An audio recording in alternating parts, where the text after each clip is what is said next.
You are listening to the Push Media Podcast Network.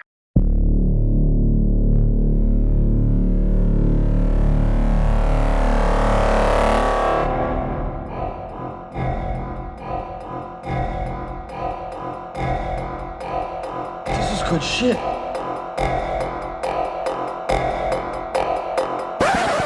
Brass monkeypox. The funky, chunky monkeypox is back with a vengeance. And I still don't conceptually understand or appreciate the significance of the Beastie Boys. I don't really get it, to be perfectly honest with you. Just sounds like three little guys yelling at you. I don't understand how they made a significant culture impact to hip-hop music. Some people have made the case, and I'm sure those people are right. But to me, they contributed as much to rap as the Ramones did. My name is D.D. Ramone. You know, that type of bullshit. But apart from whatever that aside was, monkeypox is back, okay? In case you missed it. And if you're one of the few people, I said few people when the last episode had 29 billion listeners. But if you're one of the people that listen to this show, you've been known monkeypox was going to be an issue.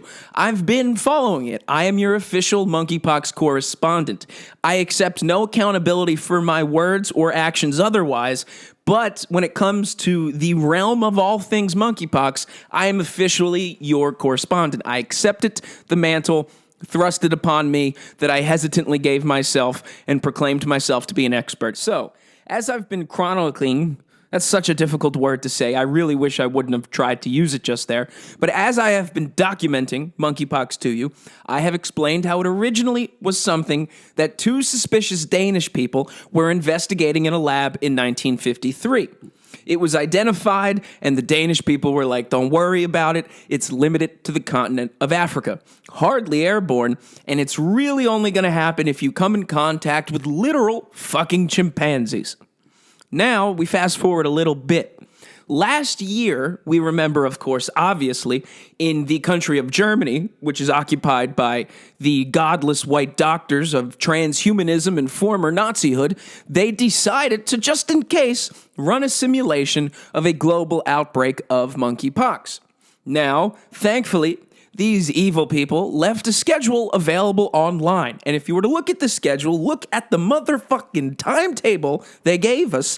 They gave us very clear benchmarks, very clear delivery dates as to what population should be fucked and how far along monkeypox should be in terms of a scourge devouring the planet. Now, that was just a simulation. Don't worry about it. That's not actually what's going to happen. This is a just in case. Fast forward a year from then to 2022, the monkeypox outbreak that has befuddled the greatest minds inside the WHO, and originally research indicated that monkeypox, or this new variant of it, because up until 1953, it hasn't left Africa, so clearly something's different. The first bit of research into why this has happened, the WHO first said this is happening because of gay dances in Spain and Belgium.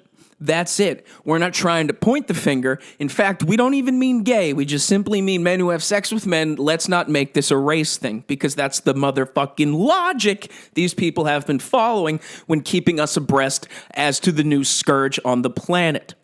We fast forward a tad bit more. All of a sudden, we start to hear stories like, why is it that smallpox is appearing in the water supply in certain places in the United States? Oh my God, there's been the first reported death of monkeypox. There were two children, not children who have sex with children, not gay children, just children who went to a Broadway show unrelated in New York City this past month and both contracted monkeypox. Wow, that sure seems to suggest that there's more than one way to contract this virus besides dancing in a gay way. Maybe it's airborne. Maybe this airborne thing creates a physical representation of leprosy on your fucking body. That would scare you physically. By the way, all of the time this has been happening, the WHO has kind of said, don't worry about it. Well, that has finally been put to a halt because Joe Biden has declared a national emergency about monkeypox. California has declared an emergency about monkeypox. Illinois has declared an emergency about monkeypox, and the state of New York has declared an emergency about monkeypox. Thankfully, nobody knows what the fuck that means. They've declared an emergency. Excellent. Now, what does that mean? No one has specified, no one has elaborated, no one has elucidated, you motherfucker. Because there's already a system, a framework, I would think, in most people's head as to public health emergency. We just went through something similar. This is what we should expect, right? But the motherfucking difference between monkeypox and coronavirus, I need to remind everyone, is the visual component. If you have monkeypox, you look like you should be shot, probably. You look like you are a new form of zombie. It is not a good look. And I used to say, even if you get it, don't worry, it's gonna suck. You might have a few scars, but you're not gonna die. Turns out that's not even true anymore. But again, don't worry about it. It's not a huge emergency yet. Actually, it might be an emergency. We're considering making it emergency. We're not really sure. The acronym for our organization is WHO. How fucking dumb are the people that were assumed to be the ones who definitely have the situation under control? I mean, what in the flying good goddamn? A mere 8 episodes ago, or 2 months, depending on how you like to measure units of time. But 8 episodes ago, I first talked about monkeypox. That was June 2nd. And at that point in time, there were a reported 14 people with this new monkeypox. 14, just a group of 7 plus another group of 7. Or you could do any other version of algebra to arrive at that number, but just 14, just a lowly 14, just one more than a baker's dozen. Now, fast forward 9 episodes later, or 2 months, depending on how you count time, we got Joe Biden declaring an emergency, 3 of the most densely populated states in our country declaring an emergency, and it turns out you can die from it. So, I mean, interesting. And that number, that 14 number, now sits at about 6,000, which, you know, at first glance is like not a huge number, right? It's 6,000 people. What do you, that's nothing. Coronavirus had 17 trillion people with it. I think that was the last reported documented figure. Again, I'm only to be taken serious about monkeypox, nothing else. But 6,000 is a hell of a lot more than 14, especially if you think about 14 going to 6,000 in just 8 episodes' time. You know what I'm saying?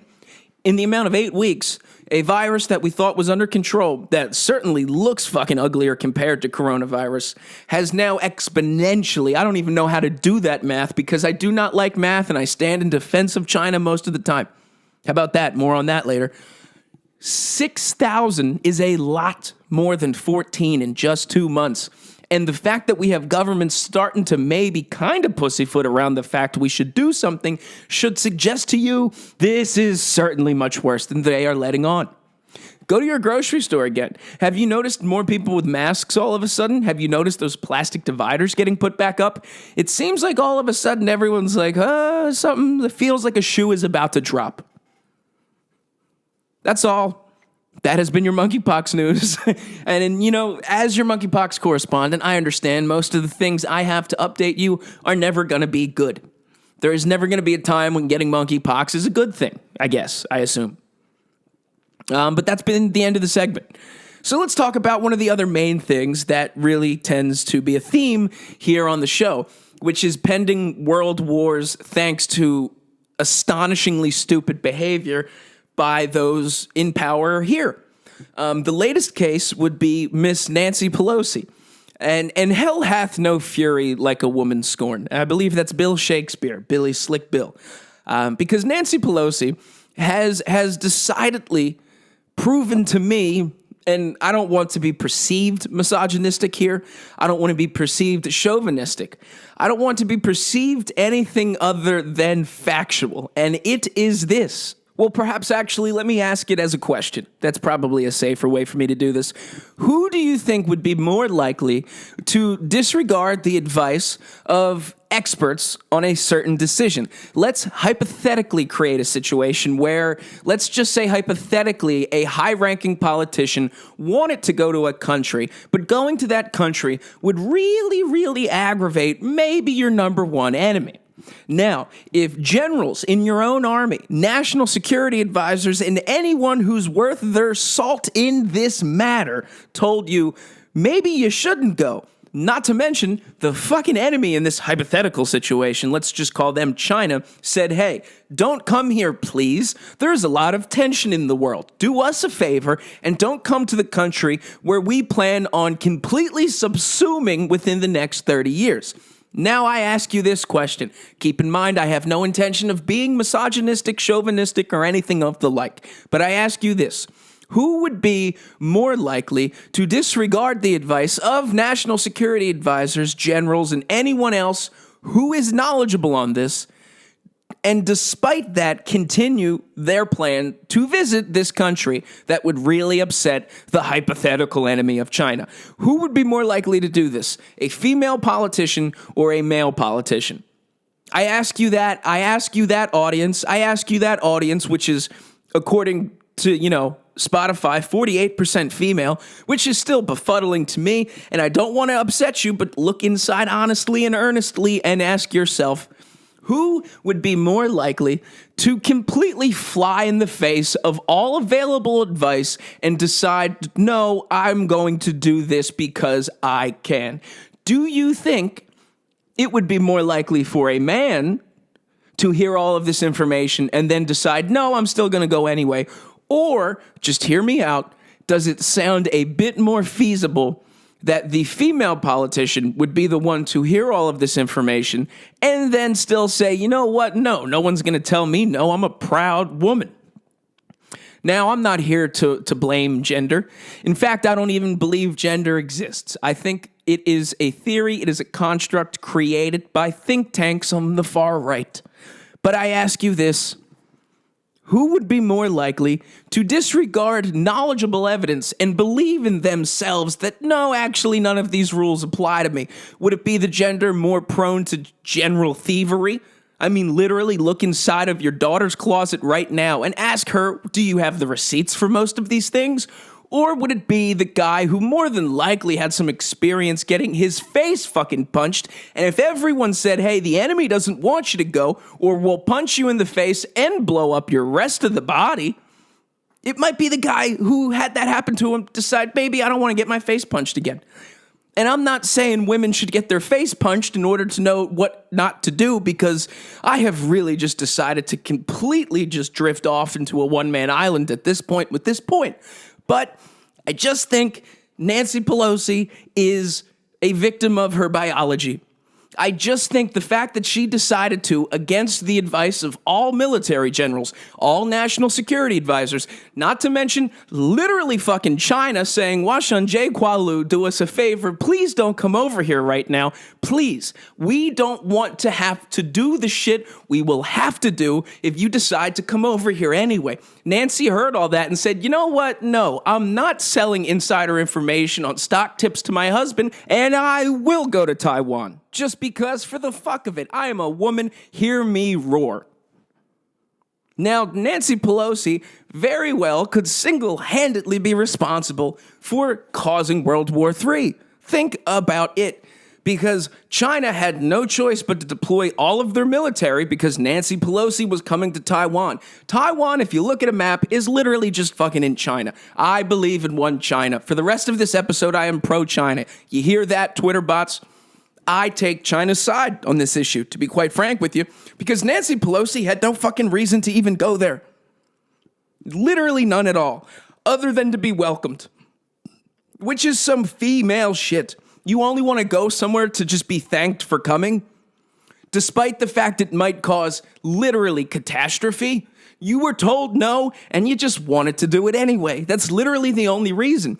China followed every single diplomatic step you would want your enemy to follow. There is nothing more you could ask of China in this situation. To be honest with you, I literally, and I mean this, I think I agree with China in this issue. China's like, man, there is a lot of tension in the world right now. We have a kind of Russian situation on our hands. Do us a favor. Please don't make us also deploy our military to Taiwan just because you want to come and roar as a woman. What the fuck, Nancy? Come on. And Nancy said, I hear you, but I'm going to still do it anyway.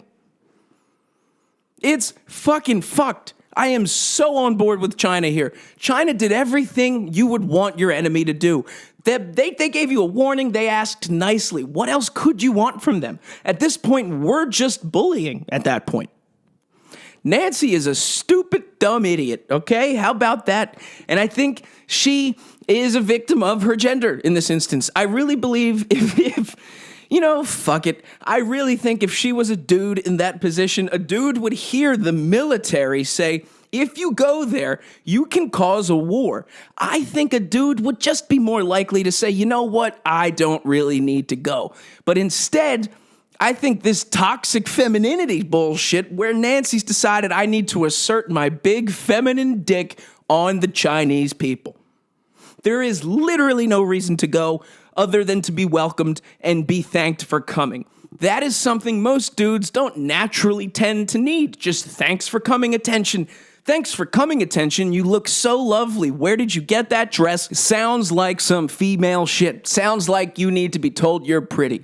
And apart from your huge tits, Nancy, you ain't that pretty. In fact, you're a liar, a moron, and a thief. You've been siphoning money off of Wall Street and funneling it to your cuck husband for the better part of 2 decades. And now you were nearly responsible and still may be for the Third World War, because China has left their military there. Taiwan people are like, fuck, why are they running all these military drills? And China's like, you shouldn't have let Nancy come over. Now we got to show you how big our guns are.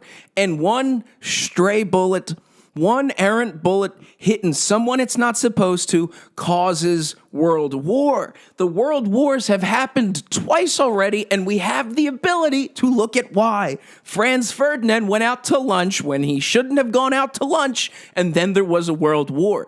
Nancy went out to lunch, only everyone said, don't eat there or nuclear war will start, and she said, no, I'm kind of in a mood for nuclear war. That is some female shit. No ifs, ands, or buts about it. I am pro-Chinese, one China.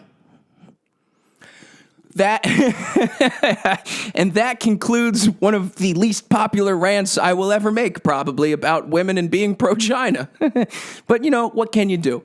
So in the interest of winning everyone back, in the interest of talking about more popular things and me taking more popular stances, let's talk about Alex Jones being on trial for Sandy Hook. Now, Alex Jones being on trial for Sandy Hook. I don't know what that means. What do you mean he's on trial for Sandy Hook? Well, I don't actually know. What did he do wrong? Well, he questioned that Sandy Hook was illegitimate. He claimed that parents were lying about their children being dead. He used specific names of these parents of these children. Now that the court proceedings are actually happening years after this first took place, he didn't use names of parents or specific children.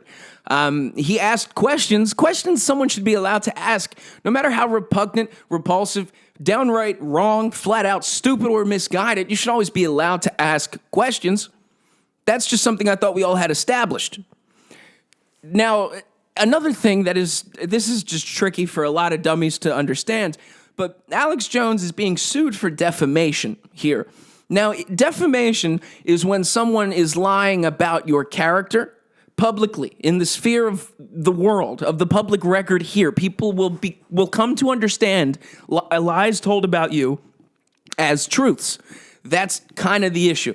However, when you are a public figure, when you are somebody who is already known to the public, whose name already carries a preconceived set of ideas, it becomes, or it is supposed to be, downright impossible for that person to be able to be found guilty of defamation because it comes with the territory. And also, if you think about it legally, that's kind of, if we don't have that in place, how you just have, pitchforks and people showing up to the castle killing whoever happens to be king. Now, Alex Jones is wrong about a lot of things, and he's also right about a lot of others. But I'm not going to be that guy, that hot button guy who says he's kind of right about some stuff. The frogs weren't really gay. What he actually meant was the hormonal levels. I'm not going to be that type of cuck. You've heard that take. I'm just going to tell you Alex Jones is 1,000% one of the most entertaining people on the face of the earth. I don't give a fuck if he's correct. I don't give a fuck if he's honest. I don't give a fuck if he's truthful. All I care about from him, because I'm not retarded, and I mean that truly and literally, because I am not retarded, I don't go to him for the news. I go to him for entertainment. It's funny. In the same way I tell all of you, don't come to me for the news. I have no interest in accountability. My words are not to be taken seriously unless, of course, I'm discussing monkeypox. But I have no interest in accountability.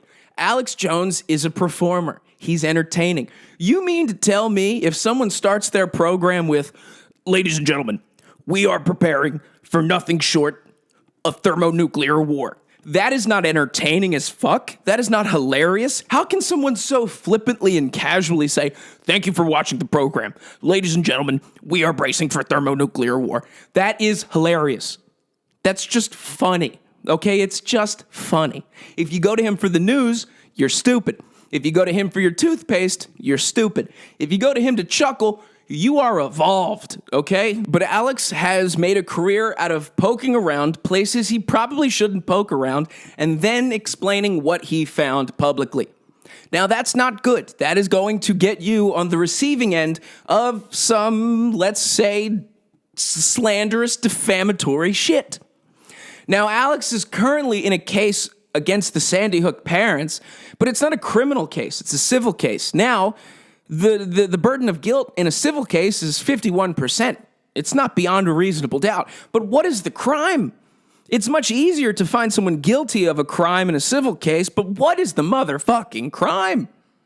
It's not illegal to ask distasteful questions. It's not illegal to ask a question that's rude. You, and I've made this point so many goddamn times, just shouldn't want to ask it.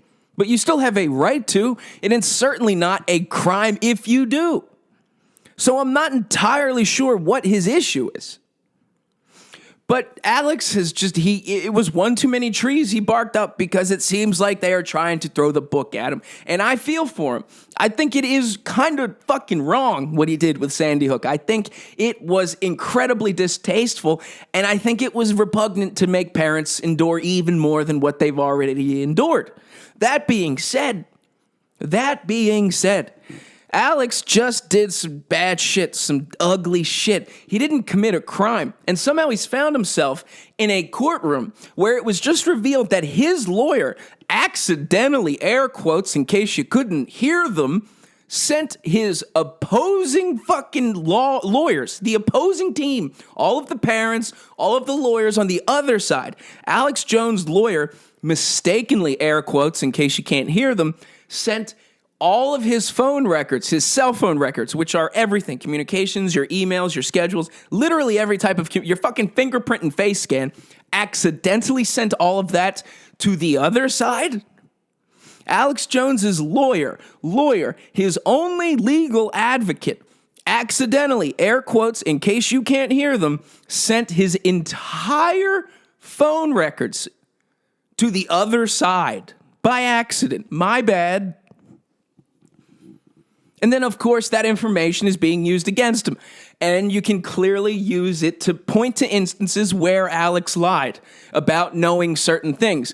And he lied. And no one, I don't think, I'm sure there's a few people, but no one's saying he wasn't fucking wrong. He's not repugnant. He's not gross. He's not evil for this shit. Everything Alex Jones has said about Sandy Hook is fucking gross and wrong, but not illegal. And it's in the same fucking vein that now they're trying to get Alex Jones on perjury in a civil case, which, mind you, the burden of guilt is only 51%, not beyond a reasonable doubt. And Alex Jones certainly fucking lied. He definitely did. He lied about knowing certain things. He lied about logistics that he was aware of. But I would argue it's not perjury, because he didn't know his lawyer would send all of his information ever from the last 2 years to the opposing legal team. Now, you complete the Fifth Amendment, and I'm not arguing that Alex didn't lie. I'm not arguing that he's not a fucking piece of shit for this. But what I am arguing is it's an inside job. This has Helen Keller written all over it, motherfucker. How does your lawyer help the other side? Can you explain that to me at all? Also, the judge in this case has said very clearly, Alex Jones, I don't like you. This is not your show, and I disagree with you. How the fuck is this a fair trial for anyone? Osama bin Laden would have a more fair trial. Julian Assange, who's literally already dead, but probably not, will have a more fair trial than this bullshit. Your legal team sent your information by accident, air quotes, in case you can't hear them, to the other legal team. What? The judge has said, I don't like you. I am biased against you. Let us proceed. What? I feel for Alex. I really do. I feel bad for him. And he has a few good points. They weren't really making the frogs gay. It was about hormone levels. He shouldn't have said what he said about Sandy Hook. But what in the fuck is going on? Yeah, Alex Jones might have lied about some shit during a deposition. But why were your text messages and everything else on your phone sent to the other legal team? Alex, how about you ask some other questions like, FBI, why did you delete all of the text messages involving January 6th? What's going on with that? You're worried about my fucking phone records. I have a bigger question. And don't fucking tell me that this Sandy Hook case isn't somehow not being used for the system to throw the book at Alex for everything else he was a part of. Everything else. Sandy Hook's how they got him in court, but they are throwing the book at him for everything else. FBI, why'd you delete your phone records? Why did that happen? Because did you know there's a fucking law on the books that says anyone who was a federal and government employee who had a government phone who sent any record to anyone else with a government phone, that is now a record forever in the fucking constitutional library, you dumb bitch. The FBI's excuse as to why were phone records deleted after the January 6th event was, well, we have to wipe the phones because we purge all of our ex-employees' phones because then we have to recycle those phones. And we're the FBI. We don't have a lot of money. We don't have extra phones just lying around here. Sukala Mink, you're the FBI. You have a fucking heart attack gun. You don't have extra cell phones. You don't have surplus cell phones. You're just, by the way, not even acknowledging the law on the books that you're not allowed to do that. I feel real bad, and I've also really pointed out the FBI had a hell of a lot more to do with January 6th than we thought. They're clearing and covering up their tracks as much as they can, and Alex Jones is somehow in court for something that legally I am unaware what is the crime, but regardless, completely unrelated to January 6th, and yet all of the information that we're now getting from Alex Jones's involvement in January 6th is coming from information leaked by his own goddamn lawyer, accidentally, air quotes, in case you can't hear them, sent to the other legal team, all in a matter not even pertaining to the reason why they're in court. It is really a tad bit suspicious and makes me question the legal system. It makes me sympathize with Alex Jones, and that's a fucking funny position to find yourself in. Because no matter how much you don't like him, no matter how much it feels good to see someone you hate just be on the receiving end of the long dick of the law, it should bother you when it is not happening correctly, when it is not being followed correctly, properly. Judas Priest, motherfucker. Well, you need laws to happen the right way. You can't have someone who you think is awful be exempt from the laws and the rules and regulations that apply to everyone. Because, and this is a point everyone seems to forget, just because you like who's in charge now does not mean you will like who's in charge next time.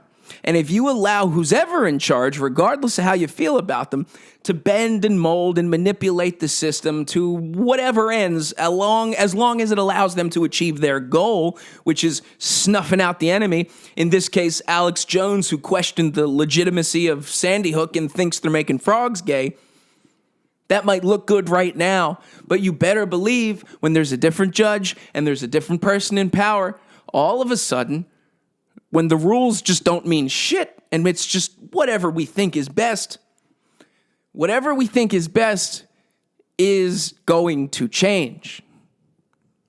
You need to hold everyone accountable to everything. And I know that's interesting coming from me, who's made it explicitly clear I have no interest in accountability. But regardless of how you feel about someone, how they fall on the good guy or bad side, they need to be held to the same set of rules and regulations, and whenever they break a rule or do anything that we find distasteful, the same exact steps need to be followed to make sure whether or not it is true. Because if not, it allows the powers that be, which you don't know their name, to work in their fucking tentacles into specific avenues, into specific situations where there maybe is a trial going on, and maybe there's a judge who just happens to really already not like them. Maybe we'll slip her this, and then she'll do that. And the next thing you know, 1984, I arrive. And I'm not going to start quoting J. Cole because he's the Bill Cosby of rap. How about that for a non sequitur joke, you pussy? All right. Well, I think I've made some unpopular opinions and unpopular stances. I have explained how I think Nancy Pelosi may still be responsible for World War III, and I think it's truly just because of her gender. I think Alex Jones is getting the book thrown at him for all of the wrong reasons, and I think monkeypox is airborne. Not to alarm anybody about any of those things, but by the way, one China.